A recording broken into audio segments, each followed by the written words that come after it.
ఓం నమ శివాయ. శ్రీ మాత్రే నమః. ఓం శ్రీ సాయిరాం. అందరికీ నమస్కారం అండి. ముందుగా మీ అందరికీ సంక్రాంతి శుభాకాంక్షలు అండి. ఈసారి సంక్రాంతి పండుగ అనేది కీడుతో వస్తుంది. కొడుకులున్న వాళ్ళు గాజులతో ఈ పరిహారం అనేది తప్పకుండా చేయాల్సిందే, లేదంటే కీడనమాట. ఎందుకు అనేది ఈ వీడియో మీరు పూర్తిగా చివరి వరకు ఎక్కడ కూడా స్కిప్ చేయకుండా చూస్తేనే పూర్తి వివరాలన్నింటివి తెలుస్తాయి. ఇక ఆలస్యం చేయకుండా వీడియోలోకి అయితే వెళ్ళిపోదామండి. వీడియోలోకి వెళ్ళే ముందు మొదటిసారి మన ఛానల్లోకి వచ్చినట్లయితే మన ఛానల్ని సబ్స్క్రైబ్ చేసుకొని వీడియోకి ఒక లైక్ ఇచ్చి అయిపిచ్చి కింద కామెంట్ సెక్షన్లో ఓం నమ శివాయ అని చెప్పి కామెంట్ చేయడం మాత్రం అసలు మర్చిపోవద్దు. మనకి ఈ యొక్క సంక్రాంతి పండుగ అనేది మనం అన్ని పండుగలతో కన్నా చాలా పెద్ద పండుగగా జరుపుకుంటూ ఉంటాము. ఈ పండుగని మనం 4 రోజులు జరుపుకుంటూ ఉంటాం. 1 భోగి, 2 సంక్రాంతి, 3 కనుమ, 4 ముక్కనుమ. ఈ యొక్క సంక్రాంతి పండుగ రోజు అంటే విడి పండుగలో ఎవరైనా బట్టలు తెచ్చుకోకపోయినా కానీ సంక్రాంతి పండుగకి మాత్రం ఇంటిల్లపాది కొత్త బట్టలు తెచ్చుకొని చాలా సంతోషంతో పిండి వంటలు వండుకొని అంతే సంతోషంతో పిల్లలకి కూడా స్కూళ్ళకి కాలేజీలకి సెలవులు ఇస్తారు. కాబట్టి అందరూ కూడా ఒక చోట ఉండి ఎవరైతే మీరు పెద్దలు చనిపోయారో కుటుంబాల పెద్దలు, ఆ యొక్క పెద్దలకి కూడా మనస్ఫూర్తిగా వారికి ఇష్టంగా బట్టలు పెట్టుకొని వారికి ఇష్టమైన ఆహారాన్ని వండి పెట్టుకొని చాలా చక్కగా పెద్దలకు తర్పణాలు అర్పించుకుంటూ ఉంటారు. ఇలా ఎంతో అంగరంగ వైభవంగా ఈ సంక్రాంతి పండుగ అనేది జరుపుకుంటూ ఉంటారు. అయితే ఈ సంక్రాంతి పండుగ అనేది ఈసారి మగ పిల్లలు ఉన్న వాళ్ళకి కీడుతోటి వస్తుంది. కాబట్టి కొడుకులున్న వాళ్ళు గాజులతో ఈ పరిహారం అనేది చేసి తీరాలి అని చెప్పి మన పండితులు అయితే చెప్తూ ఉన్నారండి. అయితే ఈ యొక్క సంక్రాంతి రోజు ముందు భోగి రోజు ముఖ్యంగా భోగి, సంక్రాంతి, కనుమ, ముక్కనుమ. ఈ కొన్ని ఊళ్ళల్లో అయితే ముక్కనుమ అయితే జరుపుకోరు, కనుమ వరకే జరుపుకొని ఆపేస్తారనమాట. అయితే ఈ 3 రోజులు మాత్రం ప్రతి ఒక్కరు తలస్నానం చేయాలి. ఎట్టి పరిస్థితుల్లో కూడా తలస్నానం చేయకుండా ఉండకూడదు. ముఖ్యంగా సంక్రాంతి పండుగ రోజు మినప గారెలు, మినప పదార్థాలు, మినుములతో చేసిన సున్ని ఉండలు ఏవైనా కానీ మినుములతో చేసినవి తప్పకుండా వండుకొని తీరాలి. కొంతమంది పెద్దలకు సంక్రాంతి రోజు పెట్టుకుంటారు, మరి కొంతమంది భోగి రోజు పెట్టుకుంటుంటారు, మరి కొంతమంది కనుమ రోజు పెట్టుకుంటారు. ఒక్కొక్క ఊరిలో వారి యొక్క సిద్ధాంతాలను అనుసరించి వారి యొక్క పెద్దలకు పెట్టుకుంటూ ఉంటారు. మీరు మీ యొక్క ఊరి సిద్ధాంతాలను అనుసరించి ఏ రోజు మీ ఊరిలో పెట్టుకుంటారో అలాగా ఖచ్చితంగా కూడా అయితే పెట్టుకొని తీరాల్సిందే. ఎందుకు అంటే ఈ యొక్క సంక్రాంతికి మనకి భగవంతుడి ఆశీర్వాదం కంటే కూడా పెద్దల ఆశీర్వాదం అనేది కుటుంబానికి ఎంతో ఎంతో ఎదుగుదలను భవిష్యత్తు బంగారంలాగా మారేలా చేయడానికి అద్భుతంగా ఉపయోగపడుతుందన్నమాట. ముఖ్యంగా ఈ యొక్క పండుగల రోజులలో అంటే ఈ 3 రోజుల్లో కూడా మీరు బ్రాహ్మణుడికి ఖచ్చితంగా కూడా కాస్తంత అంటే ఒక ఇస్తరాకు అంటే మోయిన ఇస్తామంటారు కదా, అలా మోయిన అనేది ఇచ్చుకోవాలన్నమాట. మోయిన అంటే ఏం లేదండి, ఒక 2 భోజనం బ్రాహ్మణులకు పెట్టినట్లుగా 2 ఇస్తరాకులు తీసుకొని అందులోనే కాస్తంత ఒక బియ్యం అంటే కొన్ని సోలడు కానీ లేదంటే సోలడు కంటే కొంచెం ఎక్కువ కానీ బియ్యం వేసుకొని ఎవరికి స్తోమత తగ్గట్టుగా వాళ్ళు బియ్యం వేసుకొని అందులోని ఉప్పు, కారం, చింతపండు, కూరగాయలు, సొరకాయ, గుమ్మడికాయ ఖచ్చితంగా ఉండేలా చూసుకోండి.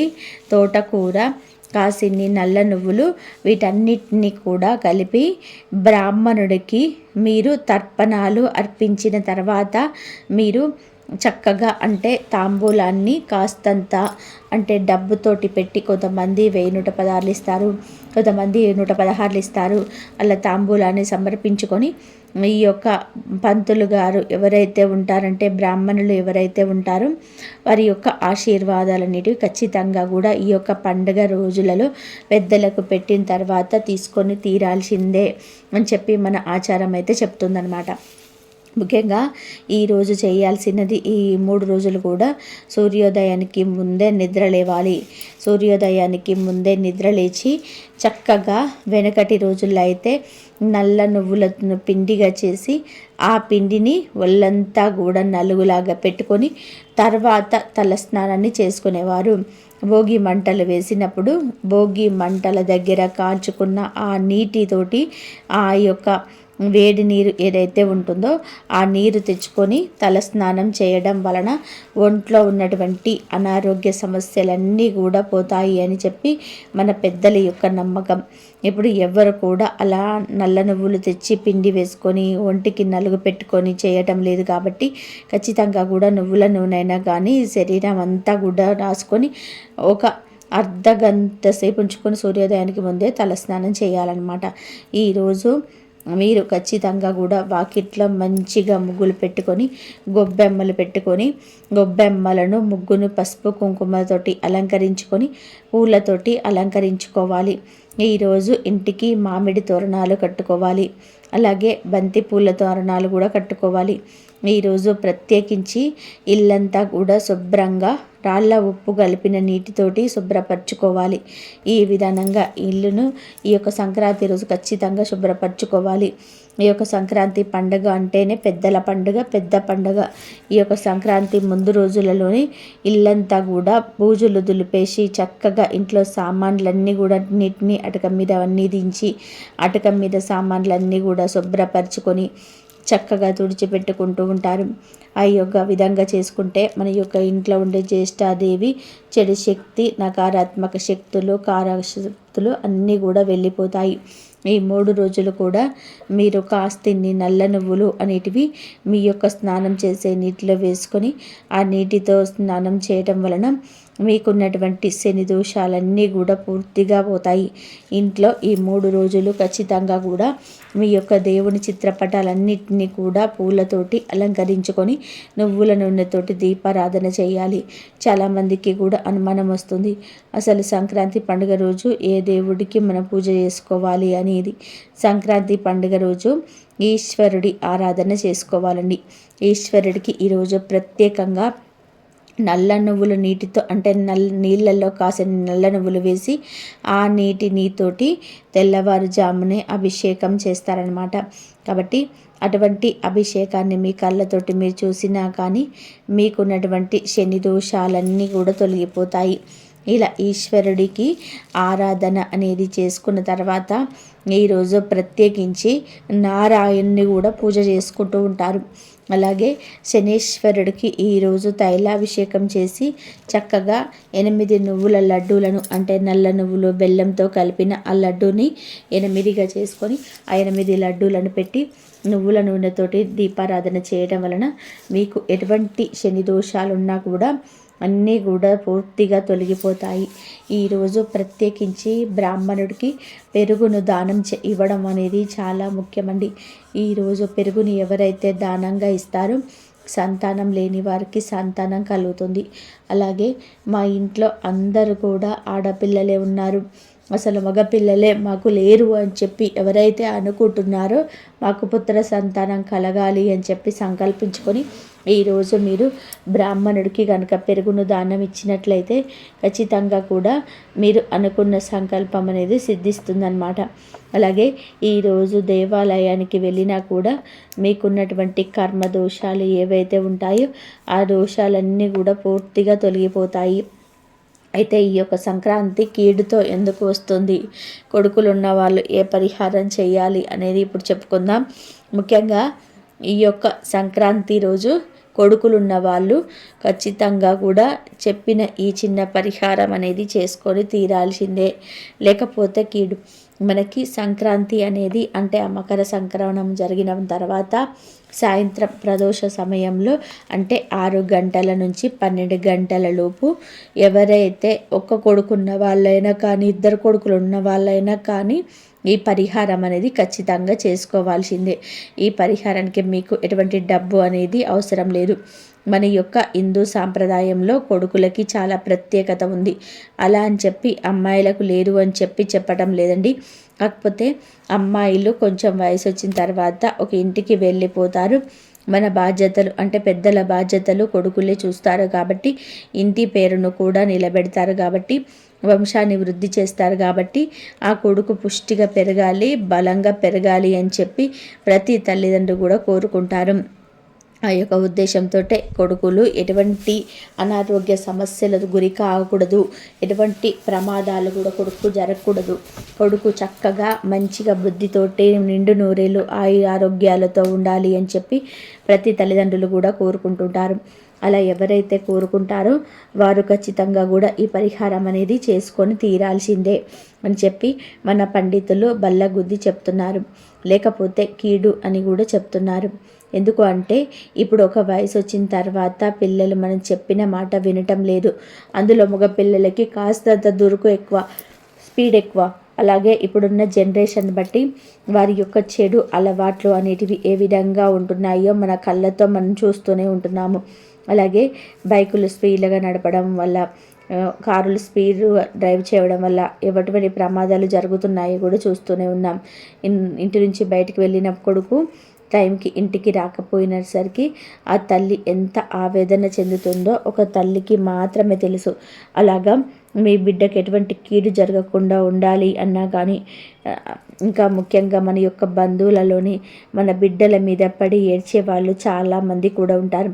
కొడుకు పుట్టిన దగ్గర నుంచి అమ్మ కొడుకు పుట్టాడు, కాస్త పెరిగి పెద్దగా అవుతుంటే అమ్మ మంచిగా బాగా పెరుగుతున్నాడు, బాగా లావుగా ఉన్నాడు, మంచి అందంగా ఉన్నాడు, వాడి క్రాప్ బాగుంది, వాడి చెప్పులు బాగున్నాయి, వాడు అప్పుడే ఇంత హైట్కి వచ్చాడు, వాడు ఇంత పుష్టిగా ఉన్నాడు, వాడు ఏం చదువుతున్నాడో, ఇలా రకరకాలుగా ఆ కొడుకు మీదనే పక్క వాళ్ళ కళ్ళందరి ఉంటాయి. కాబట్టి వాడికి ఎప్పుడు ఏదో ఒక అనారోగ్య సమస్య రావడం, చదువులోనే వెనకబడిపోవడం, ఆరోగ్యం సరిగ్గా ఉండకపోవడం, ఇలాంటివన్నీ కూడా జరుగుతూ ఉంటాయన్నమాట. అందుకే ఈ సమస్యలన్నిటి నుంచి కూడా పూర్తిగా దూరం అవ్వాలి అన్న, నరదిష్టి తొలగిపోవాలి అన్న, సంక్రాంతితో వచ్చే కీడు అనేది పూర్తిగా తొలగిపోవాలన్న ఈరోజు మీరు చేయాల్సిన పని ఏంటంటే, ఇప్పుడు చెప్పే ఈ పరిహారం సాయంత్రం 6 గంటల నుంచి, సంక్రాంతి రోజు అండి గుర్తుపెట్టుకోండి, 6 గంటల నుంచి 12 గంటల లోపు చేసుకోవాలన్నమాట. ఈ పరిహారం చేసేటప్పుడు చక్కగా మీరు పిల్లలకి మంచిగా స్నానం అయితే చేయించండి. తర్వాత ఒక నువ్వుల లడ్డును పిల్లలకి తినిపించండి. అలాగే ఈరోజు మీ పిల్లలు మినుములతో చేసిన పదార్థం తినేలా చూసుకోండి. దానివల్ల వారి యొక్క శరీరానికి చాలా మంచిది. ఎవరైతే ఈ సంక్రాంతి రోజు మినుములతో చేసిన పదార్థాన్ని తిన్నారో వారికి భగవంతుడు ఇనుమును తినిపిస్తాడంట. కాబట్టి మనం వెనకటి నుంచి వస్తున్న సాంప్రదాయాన్ని గౌరవించడం మన బాధ్యత. కాబట్టి ఈరోజు మీ బిడ్డలకి ఖచ్చితంగా మినపగారెలు కానీ, మినప సున్నుండలు కానీ తినిపించే ప్రయత్నం అయితే చేయండి. ఇక ఈ పరిహారం చేసేవాళ్ళు చేతులకి ఎర్ర గాజులు వేసుకోండి. ఇది ఖచ్చితంగా తల్లి మాత్రమే చేసుకోవాలి. ఒకవేళ తల్లి దగ్గర లేని పక్షంలో ఎవరైతే అమ్మమ్మల దగ్గర, నానమ్మల దగ్గర పిల్లలు ఉంటారో వాళ్ళైనా సరే చేసుకోవచ్చు. అయితే చేతులకి కూడా ఎర్రటి గాజులు వేసుకోవాలన్నమాట. వేరే రంగు గాజులు వేసుకోకూడదు. ఎరుపు అనేది దిష్టి తీసేయడానికి చాలా అద్భుతంగా ఉపయోగపడుతుంది. అలాగే నెగిటివ్ శక్తిని దూరం చేస్తుంది. ఎరుపు అమ్మవారికి సాక్షాత్ ఇష్టమైన రంగు. ఎరుపులో ఆదిశక్తి యొక్క ఆశీస్సులు ఉంటాయి. కాబట్టి ఎరుపు రంగు గాజులు వేసుకొని తల్లి ఈ యొక్క పరిహారం అనేది చేసుకోవాలన్నమాట. గుర్తుపెట్టుకోండి. ఇంకా మిగతా వాళ్ళు కూడా, అంటే అమ్మమ్మలు, నానమ్మలు ఎవరైతే ఉంటారో వాళ్ళు కూడా ఎరుపు రంగు గాజులు వేసుకోవాలి అన్న విషయాన్ని గుర్తుపెట్టుకోండి. తర్వాత మీరు సాయంత్రం పూట అన్నం వండుతారు కదా, ప్రత్యేకంగా ఏమీ వండాల్సిన అవసరం లేదు. ఇంట్లో అందరికీ వండుతారు కదా, అలాగే వండండి. అలా వండిన అన్నంలో నిండుగున్న అన్నాన్ని ఒక 3 ముద్దలుగా తీసుకోండి. అందులో ఒకటి మామూలు అన్నం, అంటే తెలుపు రంగులో ఉంటుంది కదా అన్నము, ఆ యొక్క అన్నం ముద్దను తీసి ఒక పక్కన పెట్టుకోండి. తర్వాత పసుపు రంగు ముద్ద, అంటే మీరు అన్నంలో కొంచెం చిటికెడు పసుపు వేసి ఆ యొక్క ముద్దలాగా, అంటే ఆ పసుపు కలిపేసి ముద్దలాగా తయారు చేసుకొని అప్పుడు పసుపు రంగులో ఉంటుందన్నమాట ఆ ముద్ద అనేది. ఇప్పుడు మనము తెలుపు రంగు ముద్ద, పసుపు రంగు ముద్ద చేసుకున్నాం. తర్వాత వచ్చేసి ఎరుపు రంగు ముద్ద. ఎరుపు రంగు ముద్ద కోసం ఏం చేస్తారు అంటే ఎర్రటి కుంకుమను తీసుకోండి. ఆ ఎర్రటి కుంకుమను అన్నంలో కలిపేసి చక్కగా మీరు ఆ యొక్క ఎరుపు రంగుగా తయారైన అన్నాన్ని ముద్దలాగా తయారు చేసుకోండి. ఇప్పుడు 3 ముద్దలు అయితే రెడీ అయిపోయాయి. ఇది నిండుగా ఉన్న అన్నంలో నుంచి మాత్రమే తీసుకోవాలండి. వేరే వాళ్ళు ఆల్రెడీ అన్నం తిన్న తర్వాత అయితే తీయకూడదు. తర్వాత ఒక గుడ్డు తీసుకోండి. గుడ్డులో మనకి అతీంద్రియమైన శక్తులు అనేవి దాగి ఉంటాయి. కోడిగుడ్లో ఉండే తెల్ల సున్న, పచ్చ సున్న ఒక జీవంతో సమానం. మనకి ఆ యొక్క నరదిష్టిని తీసేయడానికి ఈ జీవం చాలా అద్భుతంగా ఉపయోగపడుతుంది. అలాగే కీడును తొలగించడానికి కూడా. ఇప్పుడు ఒక స్టీల్ ప్లేట్ తీసుకొని అందులో 3 ముద్దలు పెట్టి దాని మీద కోడిగుడ్డును పెట్టి కోడిగుడ్డు మీద కాటుకతోటి ఇంటులాగా వేయండి. తర్వాత 3 ముద్దల మీద నల్ల నువ్వులు పెట్టండి. ఈ విధంగా నల్ల నువ్వులు పెట్టడం వలన బిడ్డకి ఏదైతే ఆ దోషం ఉందో ఆ దోషాన్ని ఆ నల్ల నువ్వులు అనేటివి పూర్తిగా తీసేస్తాయి. బిడ్డ ఎటువంటి శని దోషాలతోటి బాధపడుతున్నా కానీ ఆ శని దోషాలన్నీ కూడా పూర్తిగా పోతాయి. ఇది మీకు పసిబిడ్డ దగ్గర నుంచి 50 సంవత్సరాల లోపు ప్రతి ఒక్క బిడ్డకు చేయొచ్చండి. ఎంత పెద్ద వయసున్నా కూడా తల్లికి తన బిడ్డ ఎప్పుడు కూడా బిడ్డే కాబట్టి ప్రతి ఒక్కరు కూడా చేసుకోవాలన్నమాట. ఇప్పుడు ఈ ప్లేట్ని తీసుకొని మీ బాబుని బయట తూర్పు ముఖంగా కూర్చోబెట్టండి. ఇంటికి బయట, అంటే గేటు బయట కాదు, బయట ఆవరణంలా ఉంటుంది కదా, అక్కడ చక్కగా బయట కూర్చోబెట్టి తూర్పు ముఖంగా మీకు మీ బిడ్డకు తలపై భాగంలో సవ్య దిశలో 3 సార్లు, అపసవ్య దిశలో 3 సార్లు తిప్పేసి ఇప్పుడు ఈ యొక్క అన్నాలు అంటే అన్నం ముద్దలు కలిపిన కోడిగుడ్డు ఉన్న ఈ ప్లేట్ని ఏదైనా కానీ మొక్కల దగ్గర ఎవరు తొక్కని ప్రదేశంలో గుడ్డు పగలకుండా అక్కడ పెట్టేసి రండి. గుడ్డు మాత్రం పగలకూడదు, గుర్తుపెట్టుకోండి. అలా పెట్టేసి వెనక్కి తిరిగి చూడకుండా లోపలికి వచ్చేసేయండి. మీరు లోపలికి వచ్చేసేటప్పుడు కాళ్ళు, చేతులు, ముఖము ఇవన్నీ శుభ్రంగా కూడా కడుక్కొని లోపలికి రండి. మీ బాబుని కూడా లోపలికి వెళ్ళేటప్పుడు కాళ్ళు, చేతులు, ముఖము కడుక్కొని లోపలికి వెళ్ళమని చెప్పండి. ఇక లోపలికి వెళ్ళిన తర్వాత ఆ బట్టలు విప్పేసి స్నానం చేపిస్తే మంచిది. ఒకవేళ స్నానం చేయకపోయినా కానీ వేరే బట్టలు వేసుకున్నా కానీ చాలా మంచిది. ఇలా చేసిన తర్వాత మీ బిడ్డకు ఒక స్పూన్ పెరుగు అనేది తినిపించండి. ఈ విధంగా చేయడం వలన సంక్రాంతితో వస్తున్నటువంటి ఆ కీడు ఏదైతే ఉందో మగపిల్లల మీద, ఆ కీడు అనేది, ఆ దోషం అనేది పూర్తిగా వెళ్ళిపోతుందండి. దీనికి మీకు అన్నీ కూడా ఇంట్లో ఉన్నవే చెప్పాను. ఏవి కూడా బయట నుంచి తెచ్చుకున్నవి పని లేదు. నువ్వులు మనకి ఎప్పుడు ఇంట్లోనే ఉంటాయి. అన్నం ఖచ్చితంగా వండుకొని తింటాము. అలాగే పెరుగు కూడా ఇంట్లోనే ఉంటుంది. ఇక నువ్వులు అంటే ఇవి ఉంటుంది కదా, గుడ్డు ఒక్కటే మనం బయట నుంచి తెచ్చుకోవాలన్నమాట. అలాగే ఈరోజు బూడిద గుమ్మడికాయ బ్రాహ్మణుడికి దానం ఇవ్వడం వలన చాలా చాలా మంచి ఫలితాలు అనేటివి కలుగుతాయండి. మాకు జీవితంలో అనేక రకాల సమస్యలు ఉన్నాయి. ఏ పని చేసినా కూడా పనిలో వెనకబడిపోవడం తప్ప ముందుకు రావడం అనేది జరగటం లేదు. ప్రతిసారి కూడా కష్టాలు వెంటాడి వేధిస్తున్నాయి. మాకు అనారోగ్య సమస్యలు ఉన్నాయి అని చెప్పి అనుకునేవారు. మీరు మామూలుగా అయితే ఇందాక బ్రాహ్మణుడికి భోజనం ఇవ్వాలని చెప్పాను కదా, ఆ మోయినతో పాటుగా మీరు ఈ యొక్క తీపి గుమ్మడికాయను కూడా మీరు ఆ యొక్క బ్రాహ్మణుడికి దానం అయితే ఇవ్వచ్చు. ఈరోజు దీపదానం చేసినా కూడా చాలా మంచి ఫలితం అనేది కలుగుతుందన్నమాట. కాబట్టి ఈరోజు బ్రాహ్మణుడికి దానం ఇవ్వడం వలన అద్భుతమైన ఫలితాలు అనేటివి కలుగుతాయి. అలాగే మీరు కందిపప్పు కూడా దానం ఇవ్వచ్చు. కందిపప్పు కొన్ని గ్రహాలకు అంకితం చేయబడుతుంది. ఎవరైతే రాహుకుజ దోషాలతో బాధపడుతున్నారో వారికి ఉన్నటువంటి ఆ రాహుకుజ దోషాలు తొలగిపోవడానికి కందిపప్పు దానం ఇవ్వడం వలన శుక్రుడి యొక్క అనుగ్రహం అనేది వారి జీవితంలో పెరిగి శుక్ర మహర్దశ మొదలయ్యి వారు ఏ పని చేసుకున్నా కూడా ఆ పనులలో చక్కగా కలుసుబాటుతనం అనేది ఉంటుంది.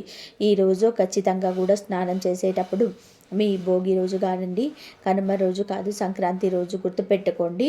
సంక్రాంతి రోజు స్నానం చేసేటప్పుడు చక్కగా నీళ్ళల్లో ఒక 1/2 టేబుల్ స్పూన్ నువ్వులను వేసుకొని ఆ నువ్వులతోటి స్నానం చేయండి.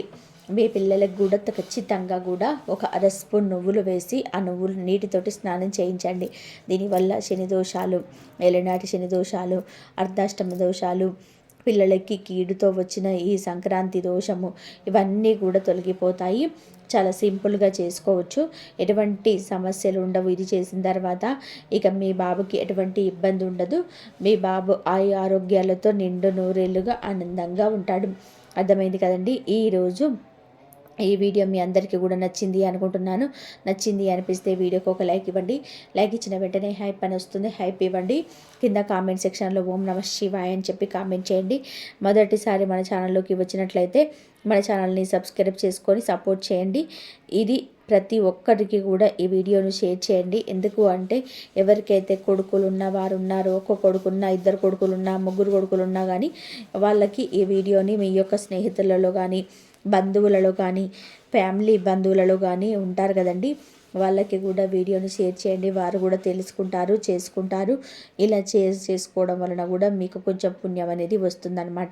ఎందుకు అంటే మనకి ఏ అపాయం జరగకూడదు, పక్కన వారికి కూడా అదే జరగకూడదు అని ఎవరైతే అనుకుంటారో వారి వెనకాల ఖచ్చితంగా భగవంతుడి ఆశీర్వాదం అనేది ఉంటుంది. కాబట్టి వీడియోని తప్పకుండా షేర్ చేయండి. మరొక మంచి వీడియోతోటి మళ్ళీ కలుసుకుందాం. అంతవరకు కూడా పరమేశ్వరుడి ఆశీస్సులు మీ మీద, మీ కుటుంబ సభ్యుల మీద ఎల్లకాలం ఉండాలని మనస్ఫూర్తిగా కోరుకుంటూ ఓం సాయిరామ్.